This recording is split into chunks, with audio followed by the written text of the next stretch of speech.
Assalamu alaikum, YouTube көршілер, Талас обласының тұрғындары қандайсыздар?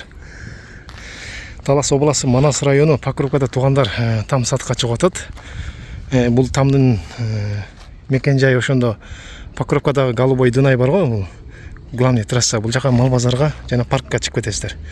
Бұл жақта пожарка туғандар. Пожарканын эле бет маңдайында ушул тамген документ боюнча негизи 31 сотик экен документте, чанан фактично 21 сотик болуп калат экен.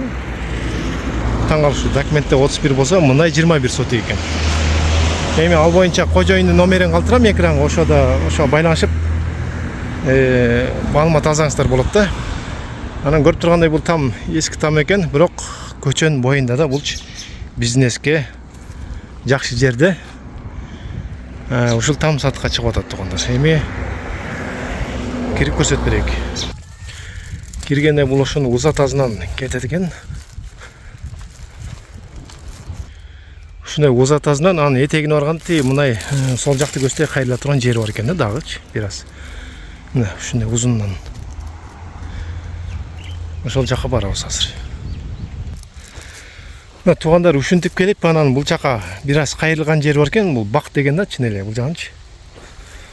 Негизи кожоюн өзү Бишкекте экен, анан ушинтип түшүндүрүп берген, ушул жагына багы бар деп, кайрыла турган жагы бар деп.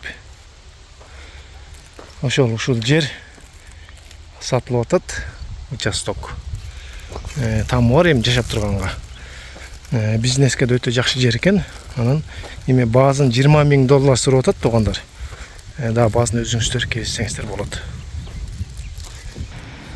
Мекен жай Талас обласы Манас району Покровкада. Паркка жакын, бардык жака жакын да, жакшы экен.